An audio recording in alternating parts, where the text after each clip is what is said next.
बिस्मिल्लाहिर्रहमानिर्रहीम। जिस तरह मैंने पहले वीलॉग में जिक्र किया था कि यहाँ पर हाउसिंग अथॉरिटी जो है वो बिल्कुल वो बेहिसी का शिकार हो चुकी है, उनके अपने मुफादात हैं, तो आज हम उस पर बात भी करेंगे। लाइफ स्टाइल के हवाले से कुछ हमारे पास जो है तफसीलात मजीद आ चुकी हैं कि लाइफ स्टाइल G13 का जो मनसूबा था आखिरकार क्या वजह है कि इसकी ट्रांसफ़र जो है बंद की गई। हमारे इतलात के मुताबिक इन्होंने फ्लैट जो है कम बनाए जबकि उसकी फाइलें ज़्यादा बेची, जिसके बाद मजबूरन इनको जो है यहाँ पर उसकी जो ट्रांसफ़र थी वो बंद करनी पड़ी। ये इतना बड़ा स्कैम है कि अगर FIA एंटी करप्शन और नेब जो है इस पर हाथ डाले तो अंदाज़ा होगा कि कितने सैकड़ों के हिसाब से अपार्टमेंट जिनका वजूद ही नहीं है उसकी फाइलें बेची गई और अब कानून का सहारा लेते हुए इस पर पाबंदी का आगाज़ कर दिया गया है। दूसरी बात यह कि कोई भी शख्स जो है छोटा इन्वेस्टर हो, छोटा कारोबार कर रहा हो या बड़ा कारोबार कर रहा हो, उसकी हमेशा कोशिश होती है कि ना सिर्फ उसका सरमाया महफूज रहे बल्कि उस सरमाए के ऊपर उसको कुछ मुनाफा भी मिले। लेकिन ये पहला जो है मंसूबा है लाइफस्टाइल के कि अगर आपको पसंद नहीं है तो आप यहाँ पर हाउसिंग अथॉरिटी से पैसे वापस ले सकते हैं, लेकिन वो 8 से 10% माइनस करके, यानी कि अगर आपने 1 लाख रुपए दिए हैं तो टैक्स वगैरह कटा के तो आपको 85,000 रुपए दिए जाएंगे। 11-12 साल जो है लोगों ने पैसे इन्वेस्ट रखे और उसके बाद भी उसकी कटौती की जा रही है। आप इससे अंदाजे रख गए इसकी बेहिसी के कि यहाँ पर प्रोजेक्ट पे काम बिल्कुल बंद हो चुका है, लेकिन इनके अल्ले तल्ले जो है वो जारी हैं। हम छोटी जो आपको कुछ मिसालें देंगे और फिर इस पर बात करेंगे कि प्रोजेक्ट बेस्ड जो ऑफिसर्स हैं अथॉरिटी के, उनके पास दो किस्म की गाड़ियाँ, एक जनाब प्रोजेक्ट की गाड़ी है और एक उनको अथॉरिटी से मिली। ये इन अफसरान की हालत है। अच्छा, उनकी जो मेंटेनेंस है, जो अपनी जाती गाड़ियों की मेंटेनेंस है, वो भी जनाब साहब प्रोजेक्ट के उसमें हो रही हैं और उसका ठीक करने का बिल भी अथॉरिटी को भिजवा दिया जाता है। इसी तरह चूंकि ये सरकारी मुलाजिम अपने आप को कहलाते तो होना तो चाहिए कि इनका इलाज जो है वो पिम्स में होता है या यहाँ पर पॉलीक्लिनिक में होता है, जो ज्यादातर सरकारी मुलाजमिन फेडरल एम्प्लॉइज जो है वो जाते हैं। लेकिन इन शहजादों का इलाज जो है वो यहाँ पर इस्लामाबाद के सबसे महंगे तरीन हॉस्पिटल शिफा में होता है और सिर्फ इसमें आप अंदाजा करें कि करोड़ों रुपए के बिल जो हैं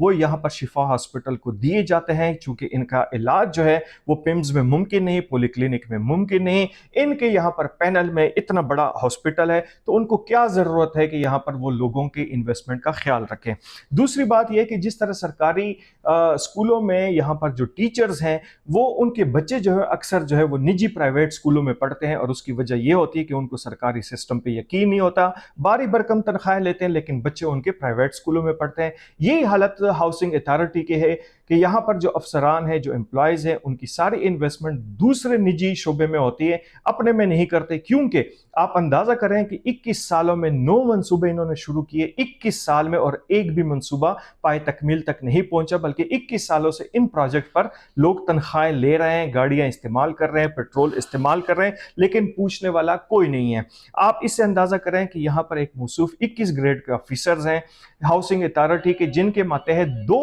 और ऑफिसर जो है उनके प्राइवेट सेक्रेटरी, PS और जो वो हैं अपना स्टाफ ऑफिसर, वो ग्रेड 19 के रखे गए, 19 ग्रेड के रखे गए और उनकी मराआत आप सुनेंगे तो आप हैरान हो जाएंगे। इसी तरह यहाँ पर जो लोगों से घर खाली करवाते हैं तो उनके खुद एक बड़ा आला अफसर जो है लाहौर में उनका घर है और I8 में गेस्ट हाउस पे भी उनका कब्जा चल रहा है। ये हालत है यहाँ पर हाउसिंग अथॉरिटी की कि 2005 से लेकर 2021 तक एक मंसूबा भी नहीं मुकम्मल हुआ। यहाँ पर कंट्राक्ट बनते जा रहे हैं, एक पानी का टैंकर और एक ट्रैक्टर ट्राली जो है वो खड़ा कर देंगे और उसके बाद लोगों को कहेंगे कि आप इसमें इन्वेस्टमेंट करें। अगर सरकार ही लोगों को बुलाती है कि यहाँ पर आप इन्वेस्टमेंट करें और उसका तहफ़्फ़ुज़ नहीं है तो दीगर इदारों का क्या हाल होगा। इसलिए हुकूमत ने भी सोचा है कि जल्द से जल्द इस अथॉरिटी को खत्म कर दिया जाएगा, जो इंतहाई खुशाइन होगा। चूंकि इसका काम 21 सालों में तो कोई नजर नहीं आए सिवाय इनके TADA के बिलों के, प्रोजेक्ट विजिट्स के, प्रोजेक्ट के पेट्रोल खर्च करने के, प्रोजेक्ट की यहाँ पर गाड़ियां इस्तेमाल करने के। और इसके साथ साथ अगर आप देखें तो यहाँ पर जो पेंशन सरकारी मुलाजमीन है जिन्होंने यहाँ पर इसमें इन्वेस्टमेंट की है वो ना सिर्फ रिटायर्ड हो गए, मुख्तलिफ बीमारियों का शिकार हैं,